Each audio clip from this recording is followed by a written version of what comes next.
Hello ಎಲ್ರಿಗೂ. ಇವತ್ತಿನ recipe ಒಂದು ವೆಲ್ಕಮ್ ಡ್ರಿಂಕ್ ಅಥವಾ ಇಫ್ತಾರ್ ಡ್ರಿಂಕ್. ಇದು ತುಂಬಾ ಟೇಸ್ಟಿ ಆಗುತ್ತೆ. ಒಮ್ಮೆ ಟ್ರೈ ಮಾಡಿ. ಈಸಿ ಕೂಡ ಇದೆ, ಅಷ್ಟೇನು ಕಷ್ಟ ಏನಿಲ್ಲ. ವೆಲ್ಕಮ್ ಡ್ರಿಂಕಿಗೆ ಇದು ಬೆಸ್ಟ್. ಒಂದು ಅರ್ಧ ಕಪ್ ಸಾಗುವನ್ನು ತೆಗೆದು 2 ಕಪ್ ನೀರಲ್ಲಿ ನೆನೆಸಿಡಿ, ಸೋಕ್ ಮಾಡಿಡಿ ಒಂದು 20ರಿಂದ 30 ನಿಮಿಷದ ತನಕ. ಅಂದರೆ ಡೈರೆಕ್ಟ್ ಹಾಗೆ ಬೇಯಿಸಿದ್ರೆ ಅದು ಬೇಯಲ್ಲ. ಸ್ವಲ್ಪ ಸೋಕ್ ಮಾಡಿಟ್ರೇ, ನೆನೆಸಿಟ್ರೇ ಬೇಗ ಬೇಯುತ್ತೆ. ಅದಕ್ಕೋಸ್ಕರ ಈಗ ಚೆನ್ನಾಗಿ ತೊಳೆದು ಅದನ್ನು ಸಾಬಕ್ಕಿಯನ್ನು ಒಂದು 2 ಕಪ್ ಕುದಿಯೋ ನೀರಿಗೆ ಅದನ್ನು ಹಾಕಿ ಬೇಯಿಸಿ, ಚೆನ್ನಾಗಿ ಬೇಯಿಸಬೇಕು. ಅಂದರೆ ಅದು ಟ್ರಾನ್ಸ್ಪರೆಂಟ್ ಥರ ಆಗಬೇಕು. ಅಷ್ಟೊತ್ತು ಸ್ವಲ್ಪ ಬೇಯಿಸಿ ಒಂದು 10ರಿಂದ 12 ನಿಮಿಷಗಳ ಕಾಲ ತೆಗಿಬೋದು ಅದು ಬೇಯಲಿಕ್ಕೆ. ಈಗ ಅದರ ನೀರನ್ನೆಲ್ಲ ತೆಗೆದು ಸ್ಟ್ರೈನ್ ಮಾಡ್ಕೊಳ್ಳಿ. ಬರೀ ಸಾಗಿರಲಿ. ಅದರ ಮೇಲೆ ಸ್ವಲ್ಪ ಕೋಲ್ಡ್ ನೀರು, ಅಥವಾ ಕೋಲ್ಡ್ ಇಲ್ಲಾಂದರೆ ವಾರ್ಮ್ ಕೂಡ ಆಗ್ತದೆ. ಇನ್ನೂ ಜಾಸ್ತಿ ಬೇಯಬಾರ್ದು ಅಂತ ಅಷ್ಟೇ. ಅದನ್ನು ತೆಗೆದು ಸೈಡಲ್ಲಿ ಇಟ್ಬಿಡಿ. ಈಗ ಒಂದು ಜೆಲ್ಲಿ ಪ್ಯಾಕೆಟನ್ನು ತೆಗೆದಿದ್ದೇನೆ, ವಿಕ್ಕಿಫೀಲ್ಡ್ ಅವರದ್ದು ಜೆಲ್ಲಿ ಪ್ಯಾಕೆಟ್. ಯಾವುದೋ ಫ್ಲೇವರು ಪರವಾಗಿಲ್ಲ, ನಿಮಗೆ ಯಾವುದು ಇಷ್ಟ ಅದನ್ನು ತಗೋಬೋದು. ಅಕಸ್ಮಾತ್ ಇಲ್ಲ ಅಂತ ಅಂದರೆ ನಿಮ್ಮ ಹತ್ರ ಚೈನಾ ಗ್ರಾಸ್ ಕೂಡ ಹಾಕ್ಬೋದು. ಅಗರ್ ಏನಿದೆ ಅದನ್ನು ಕೂಡ ಹಾಕಿ ಜೆಲ್ಲಿ ಪ್ರಿಪೇರ್ ಮಾಡ್ಬೋದು, ಹೇಗೂ ಆಗುತ್ತೆ.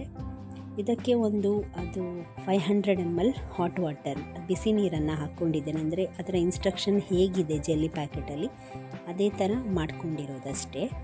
ಈಗ ನನಗೆ ಕಲರ್ ಬೇಕಾಗಿರೋದಕ್ಕೆ 4 ಪಾರ್ಟಾಗಿ ಅದನ್ನು ಬೇರೆ ಬೇರೆ ಕಲರಲ್ಲಿ, ಒಂದಕ್ಕೆ ಗ್ರೀನ್ ಕಲರ್, ಇನ್ನೊಂದಕ್ಕೆ ರೆಡ್ ಕಲರ್, ಫುಡ್ ಕಲರ್ ಎಲ್ಲ ಹಾಕಿ ನಾನಿಲ್ಲಿ ಸೆಟ್ ಮಾಡಿದ್ದೇನೆ. ಅಂದರೆ ನನಗೆ ಸ್ವಲ್ಪ ಕಲರ್ ಆಗಿ ಜ್ಯೂಸಿಗೆ ಹಾಕಿದರೆ ಸ್ವಲ್ಪ ನೋಡೋಕ್ಕೆ ಚೆನ್ನಾಗಿ ಕಾಣಿಸುತ್ತೆ ಅಷ್ಟೇ ಅಂತ. ಈಗ ಇಲ್ಲಿ ಜೆಲ್ಲಿ ರೆಡಿಯಾಗಿದೆ ಸೆಟ್ಟಾಗಿ. ಇದನ್ನೆಲ್ಲ ಕಟ್ ಮಾಡ್ತಾ ಇದ್ದೇನೆ. ಕಟ್ ಮಾಡಿ ಜ್ಯೂಸಿಗೆ ಹಾಕಲಿಕ್ಕೆ ತುಂಬಾ ಟೇಸ್ಟಿ ಆಗುತ್ತೆ. ಈಗ ಇದನ್ನು ಒಂದು ಮಿಕ್ಸಿ ಬೌಲಿಗೆ ಹಾಕಿ ಈ ಎಲ್ಲ ಜೆಲ್ಲೀಸ್ನ ನೋಡೋಕ್ಕೆ ತುಂಬಾ ಚೆನ್ನಾಗಿ ಕಾಣುತ್ತೆ ಅಂತಷ್ಟೇ.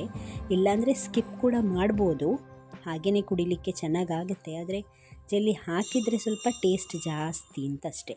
ಈಗ ಒಂದು 1.5 ಕಪ್ನಷ್ಟು ತೆಂಗಿನ ನೀರು, ಅಂದರೆ ಬೊಂಡದ ನೀರು ಸಿಗುತ್ತಲ್ಲ, ಟೆಂಡರ್ ಕೊಕೊನಟ್ ವಾಟರ್, ಅದನ್ನು ಹಾಕಿ ಒಂದು ಅರ್ಧ ಕಪ್ನಷ್ಟು ಅದರ ಪಲ್ಪನ್ನು ಹಾಕಿ. ಈಗ 1 ಕಪ್ ಬಿಸಿ ಮಾಡಿ ಆರಿಸಿರೋ, ಅಂದರೆ ಕೂಲಾಗಿರೋ ಹಾಲು, ಅದನ್ನು ಹಾಕಿ ಅರ್ಧ ಟಿನ್ನಷ್ಟು ಕಂಡೆನ್ಸ್ಡ್ ಮಿಲ್ಕ್ ಮೇಡ್ ಬರುತ್ತಲ್ಲ ಅದನ್ನು ಹಾಕಿ. ಅದು ಹಾಕಿದ್ರೇ ಸ್ವಲ್ಪ ಟೇಸ್ಟ್ ಜಾಸ್ತಿ ಆಗುತ್ತೆ. ಸಕ್ಕರೆ ಕೂಡ ಹಾಕ್ಬೋದು, ಬಟ್ ಕಂಡೆನ್ಸ್ಡ್ ಮಿಲ್ಕ್ ಹಾಕಿದರೆ ಸ್ವಲ್ಪ ಟೇಸ್ಟ್ ಜಾಸ್ತಿ. ಈಗ ನೀವು ಬೇಯಿಸಿಟ್ಟಿರುವಂತಹ ಸಾಗನ್ನು ಅದಕ್ಕೆ ಹಾಕಿ ಮಿಕ್ಸ್ ಮಾಡಿ ಅಷ್ಟೇ.